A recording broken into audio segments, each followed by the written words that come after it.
What's good, boxing fans? What's good? It's your boy Chandre, just stopping in to do my little post-fight analysis on the Mayweather versus Ortiz bout, which I enjoyed myself. I thought it was a pretty good fight. I thought it was kind of energetic, fast-paced, which was a good thing. I liked it and I enjoyed it. A lot of people were kind of criticizing Floyd by the way that the knockout came about. I just want to touch on that real quick before I venture on into other things and other comments I've heard made about the fight. I myself find that once the play on words, quote unquote, vicious headbutt took place, truly intentional headbutt, which was actually the third attempt at the headbutt because I watch fights real close.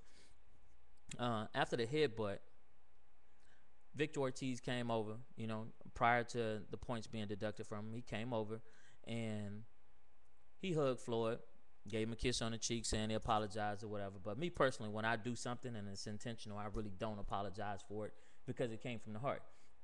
Now, maybe it just could have been the atmosphere of the fight, the whole scene itself. It could have been boiling over because he was really on a grander stage than he's used to.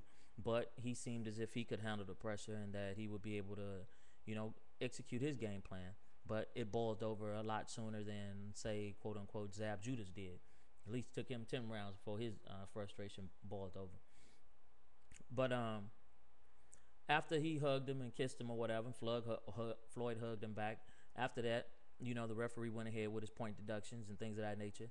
And while during the point deduction, Mayweather walked around towards the left side of the ring, and you see Ortiz give him some dap. Floyd gives him dap also. So that's twice they apologized to one another, or he accepted the apology or whatever.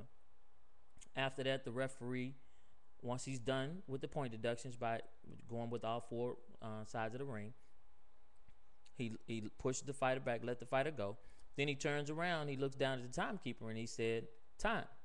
So once they began the time back up again, the referee moved over to the side.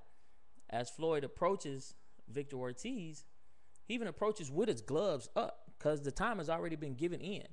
And the referee's not even looking at the fighters anymore. He's looking at the timekeeper to make certain that he understood that the time was in. Ortiz reaches out to embrace Mayweather again.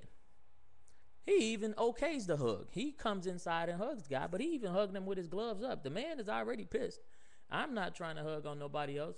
So once he hugs him and backs up, Ortiz doesn't even put his guard on. He doesn't even start the fight. He just sits there and he gets hit. And if you hit me one time with a left hook, it's going to snap back into reality that, oh, I'm in a fight. You're looking at the referee. The referee's not even looking at you. He's looking at the timekeeper. And so after you get hit the first time, you still just sitting there, and then you get hit again. Hey, I'm sorry to tell you, but I mean, how many hugs do you want? You hugged the man, you kissed the man, y'all dapped up, and you hugged him again. That's 4 different things, man. How many times did we see Shane Mosley and Manny Pacquiao touch gloves and get frustrated with the whole fight because we got tired of them dapping each other up? And so people actually spoke on that. They were sick of that. Okay, so I do believe a hug, a kiss, a dap, and another hug, I think that equates to enough of being apologetic in a prize fight. That's just me. So I don't see anything wrong with the knockout. It actually saved Victor a lot of embarrassment because I saw it getting ready to go the way of the Arturo Gatti and Mayweather fight. Victor was just like a punching bag to him. I even gave Victor a better chance than the skill set that he displayed. I said that he had one of my prior videos. I said that he had a puncher's chance. I said that he has the strength to really hurt Mayweather and that he threw a lot of uppercuts, I even wrote Mayweather on Twitter. I wrote Al Heyman, and I was telling them that they're going to need to actually put an uppercut or two in their repertoire because Floyd very rarely throws uppercuts. I said they would need to throw some uppercuts in the fight, and luckily he actually put a couple in there and actually threw some uppercuts. But I don't see all the flack about sucker punching, sneaking a person and all this stuff. I don't see that. The fight was a clean fight in my eyes, except for the intentional headbutt. I think Victor was really just trying to cut Floyd with the headbutt, knowing that he would continue on and fight. I think he just wanted to cut him because he had no scar tissue to work with. So if he could have made Mayweather bleed, possibly get frustrated and have a cut to work on, then possibly the fight would have took a different turn. So that's what I thought that the headbutt was all about, on top of the frustration. But as far as everyone talking about, the guy being dirty, come on, man. Just get a guy's props. He beat a person that, once again, everybody wanted him to lose to. And, I mean, the guy could fight Klitschko, and it's not going to be enough for the world. And like now, they want him to fight Sergio Martinez. Then Pacquiao won't fight Sergio Martinez. He already said he wasn't going to fight him. I mean, so when is too much enough to when is it too much to keep asking of a fighter? When is it too much to say, okay, hey man, you fought 3-4 times a year since '98, or earlier, so why somewhere down the line, the guy's getting older. He can't fight 3 and 4 times a year. That's just plain and simple. I mean, no matter how you hate it and how you look at it. So what, the guy fights once a year? In my eyes, he's earned that. I mean, the guy beat everybody, and he's been doing it, year in and year out. Like I said, he used to fight 3-4 times a year up until 2008. And so up until then, why be mad at him now because he's actually resting his body? I mean, he deserved it. The man's on top of the world. So, I mean, come on, man. Let's just be brutally honest about that, too. Dwyer, gamblersadvisory.com. I love his channel. I like going there and listening because he's totally unbiased about a lot of stuff. And I'm just mentioning him because he was talking about the Ortiz and Mayweather results. And he was saying he was upset because he had bet on Ortiz. And so he turned around and, well, I don't know which way he had his card straddled. I think it was for, I don't know, because I wasn't there when he bet. So I don't want to take a wild guess at anything, but it was funny to me though, because he even admitted, he said that he guessed that he was being a bit biased in his video because he lost money on the fight. So I thought that was kind of funny, but so therefore I think he'll sit back and he'll do some thinking too, and he'll know that it wasn't a cheap shot or anything of that nature. I think it was just emotion, on his end. I was waiting to hear something from the Boxing Voice, but I guess he doesn't really do a lot of videos anymore. I used to love his channel too. He's real animated. Buddhify, I don't know where he's disappeared to. Ash and Knuckles, he didn't do anything on it. I was kind of looking forward to theirs. Melani, I was looking forward to a video from her. Just several other individuals that I like to see videos of. They go in depth and they're not really biased about a lot of stuff. But nonetheless, now, with that being said and done, me personally, congratulations, Floyd, on a victory. The next thing we have Manny Pacquiao and Juan Manuel Marquez. I think this is going to be a good fight. I say it will. A lot of people say he's going to run through Marquez, but I don't see that, because even though Pacquiao has a skill set to dart in and out at times, he prefers to trade. And Marquez loves to trade, but Marquez doesn't have a long reach. He likes for a person to be inside. He needs you to be inside on him to actually be able to counterpunch you. He needs you to be able to be within his firing range before he can actually turn up the heat on you. As Katsidas found out, Katsidas, he thought he was going to be able to run through Marquez, but Marquez has a hell of a chin. He has a hell of a heart. So I think it's going to be a real good fight.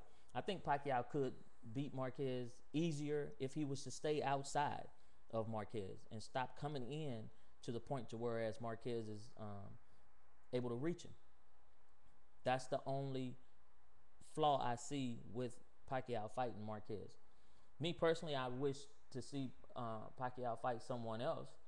I mean, you fought Marquez 3 times, Morales 3 times. I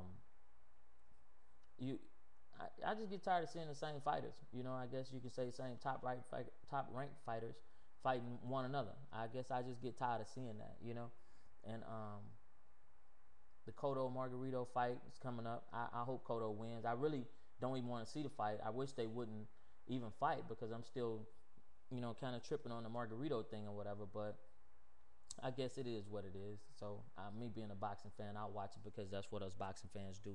we talk trash, but we still watch the fight regardless. So um, I think Manny Pacquiao, he's gonna have to really go ahead and step up to the plate to do what he needs to do, as far as in regards to his upcoming date with Marquez, because I do believe if he messes around and if he loses to Marquez, the world's whole hoopla about Mayweather and Pacquiao showdown is gone.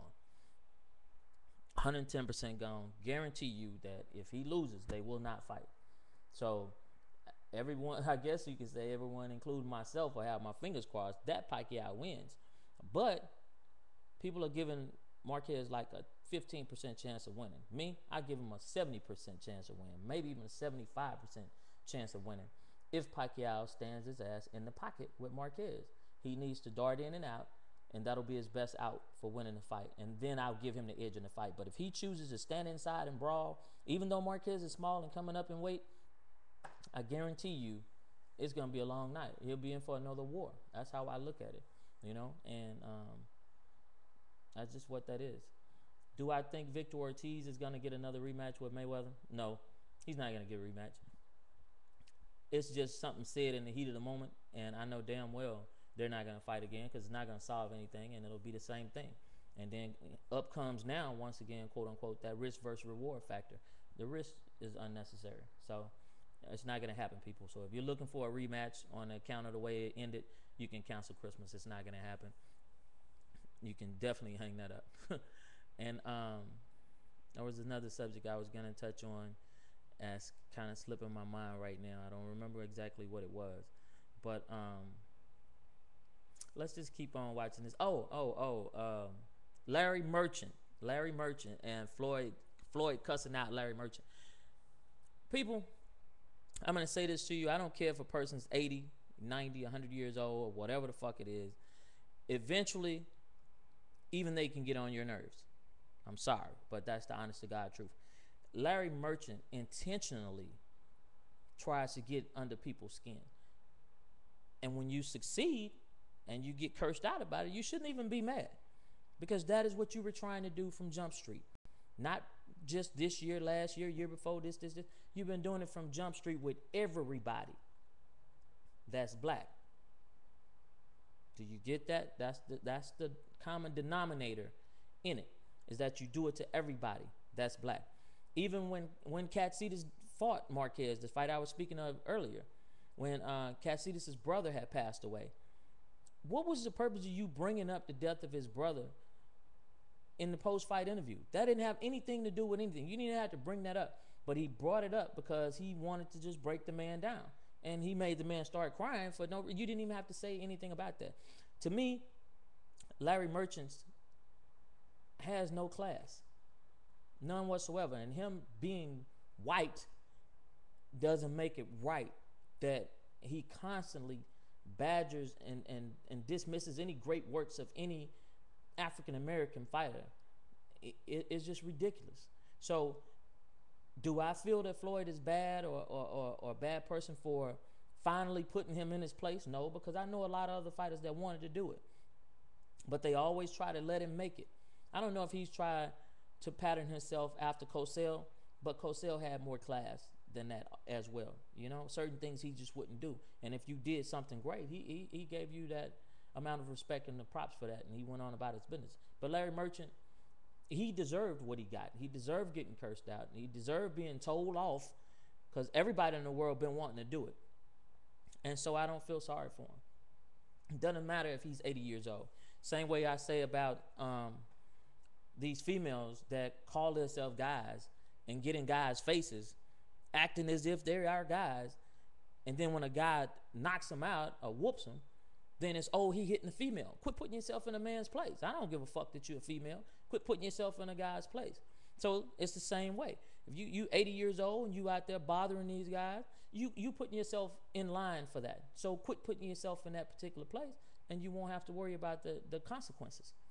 Because all actions have consequences, and that's what it was. Those were the consequences to his actions. So sorry to say, I don't feel sorry for him, and I think he got what he deserved. I was actually I was happy that Floyd did it instead of any other fighter, because now it gives the people a little bit more to talk about, and they like talking about